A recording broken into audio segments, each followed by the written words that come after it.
Dan tolong majelis hakim diperingatkan itu saudara Hotman yang bilang ngeyel-ngeyel. Ya, tolong diperingatkan. Ya. Sudah Pak Refli? Mas Refli? Sudah ya? Jadi mohon pengertian bersama, di forum ini kita sopan dengan menggunakan bahasa yang baik sesuai dengan adat kebiasaan masyarakat Indonesia. Ya, mohon kita bisa saling menghormati. Ya. Contohnya sekarang ini, saya mempersilahkan Pak Todung tidak menggunakan istilah Mas, karena beliau adalah dubes tadinya. Silakan Pak Todung. Jadi saya nggak berani mempersilahkan Mas Todung, saya nggak berani. Karena mantan dubes yang juga termasuk yang mulia. Silakan Pak Todung. Terima kasih yang mulia. Berikutnya Prof. Oto atau Prof. Yusril, saya persilakan. Oh yang di belakang. Ada yang mulia. Kalau mulai dulu baru nanti saya. ya, kalau Mas Hotman ya sudah ada protes, jadi menggunakan bahasa yang baik, jangan menggunakan bahasa yang tapi saya yakin kita semua saling menghormati. Silakan. Pertama-tama saya mengucapkan terima kasih hormat yang setinggi-tingginya kepada Yang Mulia Bapak Arief Hidayat. Karena setelah kita tadi 3,5 jam diskusi tentang IT, ternyata hanya satu pertanyaan dari Pak Arief Hidayat yang mengatakan, kalau memang akhirnya yang dipakai adalah manual dan perhitungan berjenjang, ngapain kita ribut-ribut lagi bicara Sirekap? Itu tadi pertanyaan dari Pak Arief Hidayat. Ya, yang dilihat adalah manual dan perhitungan berjenjang. Ngapain kita bahas-bahas lagi tentang Sirekap ini? Ya, sekali lagi saya hormat saya kepada Bapak Arief Hidayat, karena Bapak sudah mengingatkan kami bahwa kami ini adalah sarjana hukum. Dari tadi kita kuliah komputer. Pak Hotman, Pertanyaannya apa Pak Hotman? Sebentar Pak Hotman. Tadi pada waktu mengirim tabik saya lihat cincinnya bagus-bagus itu. Pertanyaan saya, saudara saksi, kalau ternyata yang dipakai dalam SK pengumuman final perhitungan suara adalah manual dan perhitungan berjenjang, bukan hasil dari Sirekap, masih perlu nggak Bapak kuliah di sini? Masih perlu nggak kita bahas tentang Sirekap? Ya, masih perlu nggak saksi menjawab pertanyaan dari Pak Refli dan Bambang yang selalu ngeyel tentang Sirekap ini? Pak Hotman, tadi saya sudah tegaskan, ini didalilkan kami mahkamah berkepentingan mendapatkan penjelasan soal ini. Enggak, Jadi, tapi bukan, saya bertanya jangan aja, dianggap kehadiran orang itu tidak penting. Kami menganggap penting. Oke, kalau jadi begitu, jangan persoalkan kehadirannya lagi.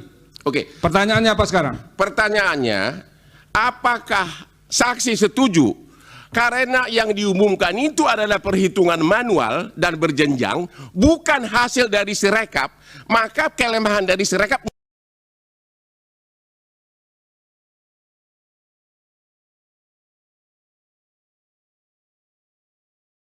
Keliru juga nih.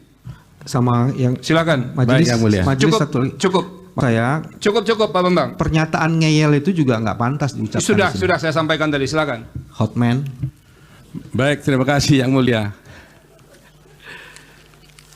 Ya, saya bisa memaklumi situasi seperti ini. mulia. Pertanyaan pertama kepada dua saksi, apakah Komisi 8 secara rutin memanggil Presiden atau menterinya untuk rapat kerja pertanggungjawaban atas Pelinsos ini, termasuk Bansos? Kenapa saya tanyakan ini? Saya dari tadi merenung dalam kasus ini. Dalam permohonan yang menjadi dasar utama adalah Jokowi dituduh mempersalahgunakan Bansos dan juga TSM. Intinya nanti bagaimana bisa nanti majelis MK memutus Jokowi bersalah atau tidak sementara orangnya tidak ikut sebagai pihak. Dalam pengalaman kami 38 tahun sebagai pengacara dengan ribuan perkara, kalau ini perkara perdata pasti NO, pasti tidak dapat diterima karena pihaknya tidak mungkin dinyatakan melanggar hukum tapi tidak pernah diperiksa. Khusus di legislatif pernah nggak diperiksa Jokowi atau menterinya? Yang kedua, ini yang paling sering dilontarkan di sidang ini khususnya oleh rekan saya yang paling ganteng, Saudara Bambang. Katanya Jokowi itu berkeliling di kantong-kantong di mana pernah Prabowo kalah.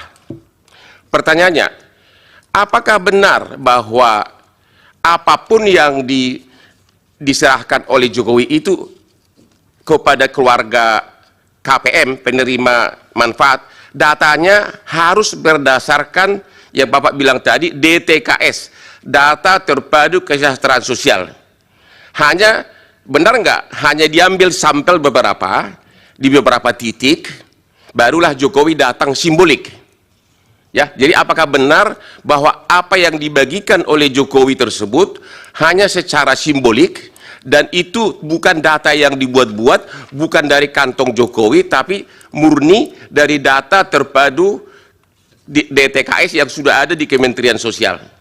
Ya, untuk membantah bahwa bukan Jokowi datang untuk kampanye. Yang ketiga, salah satu adalah yang sebagaimana Bapak tadi itu mengatakan bahwa Perlinsos itu itemnya banyak dari mulai energi, pupuk, BPJS, hanya BPJS saja 98,8 triliun. Bansos di 2023 cuma 97 triliun. Pertanyaan kami adalah di dalam rapat ini, di dalam sidang ini kemarin ada saksi mengatakan Jokowi melakukan korupsi karena mengambil anggaran dari kementerian lain dipindahkan ke Bansos. Yang saya tahu itulah namanya automatic adjustment, yaitu kalau kementerian lain ada anggarannya sisa 5 atau 3%, maka itu Jokowi berwenang memindahkan ke anggaran lain. Pertanyaan saya, selama periode Bapak di DPR, sudah berapa tahun automatic adjustment itu berlaku? Apakah hanya gara-gara menjelang pemilu atau memang sudah lama? Dan apakah itu perbuatan ilegal? Apakah harus minta persetujuan DPR? Dan apakah itu perbuatan korupsi? Ya. Cukup, Pak Hotman? Satu lagi terakhir. Iya. Satu terakhir. Apakah benar bahwa 01 pun dan 03 waktu jadi gubernur juga membagi-bagi bantuan sosial dan namanya apa? Terima kasih. Iya. Cukup ya? 145. Putusan 145 Mahkamah Konstitusi menyatakan itu sudah hukum positif. Pertanyaan terkait di sini, kalau sudah jadi hukum positif berarti sudah berlaku. Kalau sudah berlaku berarti syarat dalam peraturan PKPU 2003 tersebut udah otomatis dirubah dengan putusan MK tersebut karena sudah otomatis berlaku. Hal ini saya tanyakan juga kepada ahli.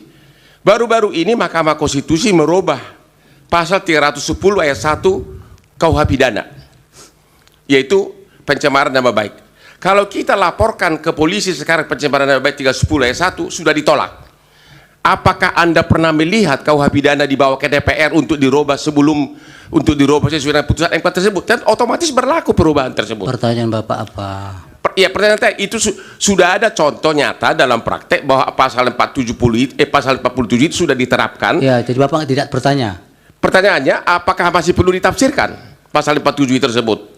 Yang kedua, mengenai pengertian, pertanyaan kedua adalah mengenai... Boleh kami mengusulkan sesuatu, ya Mulia? Apa, Bro? Supaya kami ini tidak bingung, saya terkait. Mungkin lebih baik kuasa hukum yang menghadirkan ahli, menerangkan ahli ini sebenarnya ahli apa?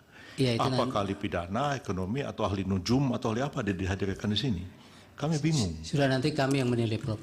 Majelis juga tadi pertanyaan Hotman Paris belum dijawab. Apakah permohonan pemohon dengan tuduhan Jokowi melakukan korupsi bisa dipakai oleh MK sebagai dasar membatalkan pemilu hanya karena keahlian beliau? Mohon belum dijawab Majelis. Ya. Tolong dijawab. Iya, tidak usah terlalu semangat. Bapak mau jawab tidak? Saya itu serahkan karena keputusannya adalah di mahkamah, jadi saya menyerahkannya kepada mahkamah. Ya, itu, Pak Hotman. Bukan wewenang saya. Ahli juga tidak harus dipaksakan untuk menjawab, apalagi untuk sama dengan yang diinginkan. Majelis Dan ahli ini kan juga menjawab berdasarkan data. Jadi bukan hanya berdasarkan mohon izin majelis kan dia yang memulai, dia yang mengatakan Jokowi korupsi, dia yang mengatakan ini, dia harus konsekuen dong sebagai ahli menerangkan. Iya, tapi pada bagian apakah itu menjadi kewenangan MK kan tidak dijawab. Ya maksud saya dia sebagai ahli harusnya konsekuen dengan jawabannya, jangan cuma omon-omon. Anda tidak bisa memaksa seperti itu. Terima kasih ya ahli, keterangannya mudah-mudahan bermanfaat untuk pengambilan putusan.